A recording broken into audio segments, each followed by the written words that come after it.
Well, Mike, welcome to the WYXR satellite studio downtown Memphis. Off a great performance last night at Gonerfest.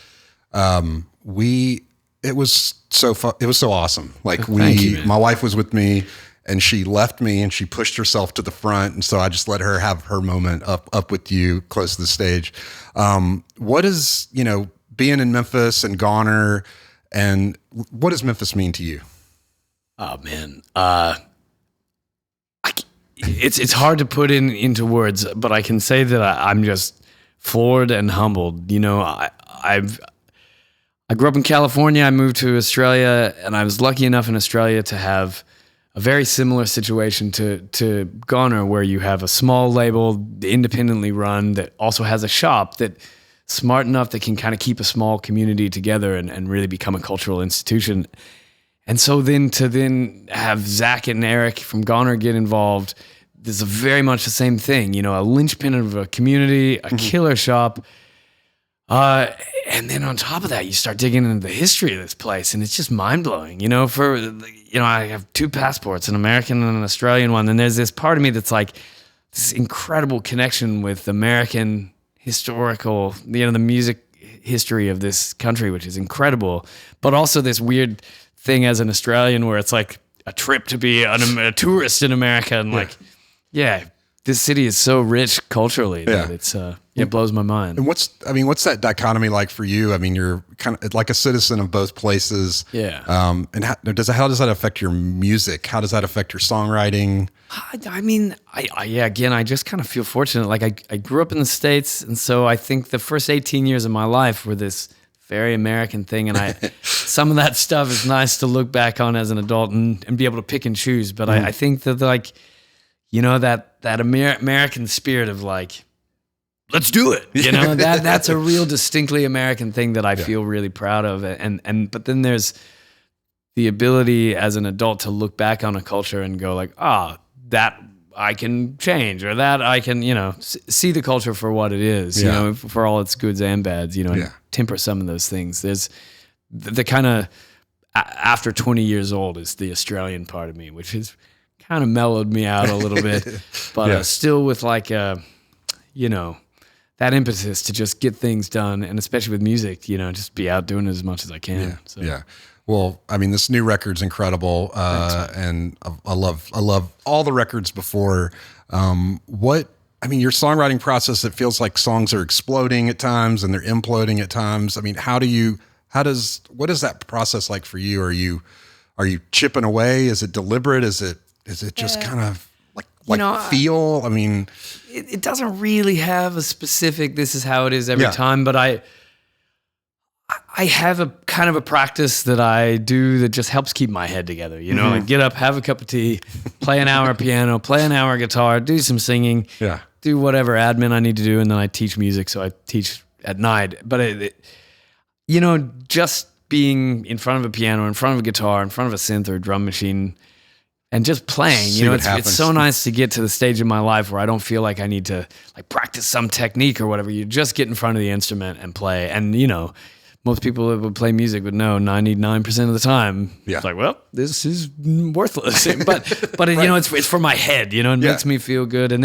then those lucky slivers of time, it's whoa, okay. I felt that, it connected with something. And then starts the long and tedious process of developing that into a concise mental export or something, And your band last night and playing with you today is incredible. Monica and Nick. What do they bring, and how's it playing with them? Oh, it's been fantastic. This is really the first year or so of touring that we've done, so it's really exciting. They both played in other bands who've toured quite a lot, so they're used to being out on the road, and they bring their own individual things. Nick has this really driving kind of bass style, but then in this band also has really stretched out to kind of do way more dynamic stuff and stuff with effects.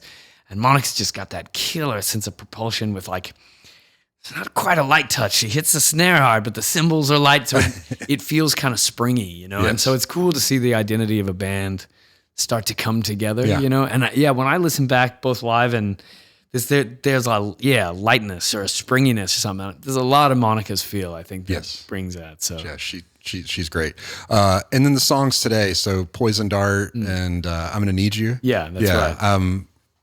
Let's talk a little bit about those. Sure. Poison Dart, I came off really this record was supposed to be like a ballad record. You know, we talked about how we've got these two sides to my songwriting where you've got these kind of rockers and these ballads. So we were going to try and do like a full ballad record, and I, get distracted. You got to have a little bit of the up-tempo stuff. And my partner Sarah and I were going through a really tough time of having, deaths in the family and just, had to get kicked out of our houses. It was just an intense time. And so there was this real need for kind of connection. And I guess that Poison Dart kind of speaks to that, you know? Yeah. And then I'm Gonna Need You. Trying to kind of just take, there's that line, like basically can't we just step away for a second, acknowledge the fact that we're still here. There's still lots of like positive elements. We live in this time now where we're always on the phone, we're always looking at the negativity because that's what sells, and it's, and even the people who know that this is a thing, like I'm addicted to my phone as anybody, and even being aware of it, it's so strong. So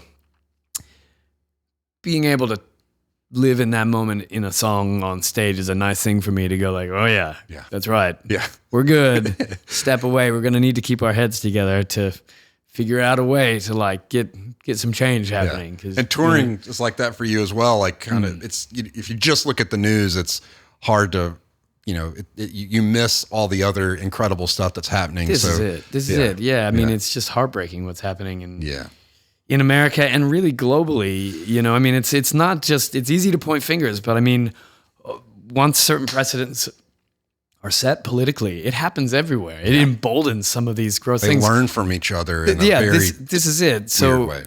But the minute you're here, it's like, oh shit, we got a hell of a culture. You know, it's like there's a lot going on, and it's deep and strong and wide, and we're just a tiny sliver of it. And there's across genre. I mean, it's just huge.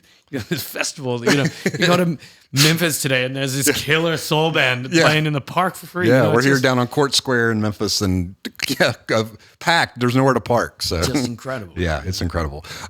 So what's next? Like what I know you got a bit of a tour left and then we got a tour. I'm going to Australia to play some dates with my friends TFS. Taking December off because I had such a busy 18 months or so. Or I'm still teaching, but I'm saying no to things on the weekend just so I can hang with my partner and stuff. And then in the new year, I've got this record called Brain Drugs. It's like a electronic thing with live drums, kind of like a weird Silver Apples thing or something. Yes.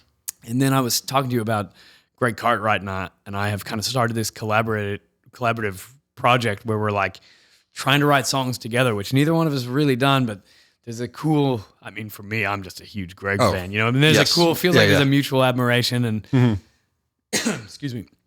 And then, we had the folks from Optic Sync and JB from Aquarium Blood next called Playing With It. So it's a trip. So we're going to try and make that happen to get back over here next year and get that process going. Yeah, that'd be killer. And yeah, that's awesome. I'd love for you to spend a lot more time here. That'd be cool. It's been great. And then finally, you were talking last night. You went to an after party, and you said you saw a bunch of friends. I mean, Memphis is almost home to you. Yeah, I was at DK and just realizing like, oh man, I've actually like made these close friends. Wildly, there's a story. So Tommy Wright, who played last night, right? Legendary Memphis dude. Yeah.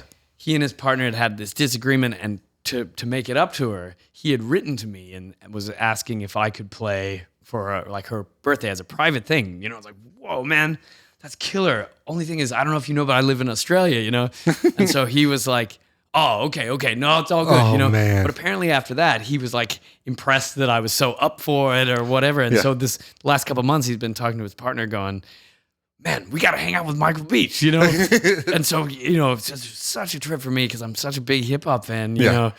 And so, he was at DK last night. We're having a drink together, it's just, it's just mind bending to me, So, well, Thank you so much for coming in today. Thank you so much for playing Gonerfest. Thank you for being cool. And I can't wait. You'll have to come DJ on WYXR when you come. I would totally love to. Yeah, if you spend any time here, we'll have you on. So thank you so much. Appreciate it, man. Love it. Yeah. Cool. Cheers.